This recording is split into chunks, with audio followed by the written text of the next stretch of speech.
Peu après 10 h ce matin, sur l'esplanade du Centre de la Mémoire d'Oradour-sur-Glane, les premières victimes sont secourues et évacuées. Le scénario de l'exercice attentat écrit par les services de la préfecture prévoit donc un acte terroriste dans un lieu symbolique et extrêmement fréquenté.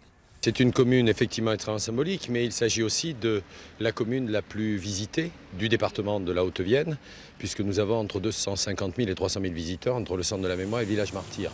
Particularité géographique, c'est en zone gendarmerie que l'exercice s'est déroulé.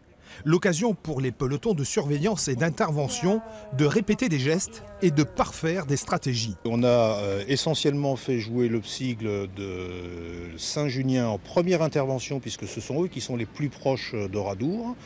Et on a fait jouer le PSIG de Limoges, qui lui est un PSIG sabre, qui est équipé de moyens spécialisés pour pouvoir intervenir après faire de la progression dans des endroits confinés où on a des gens qui se sont réfugiés et qui sont armés. Dans la phase de prise en charge des victimes, pompiers, médecins urgentistes, procureurs de la République ou encore police judiciaire, tous les acteurs de l'exercice ont pu s'appuyer pour la première fois sur le système Sinus.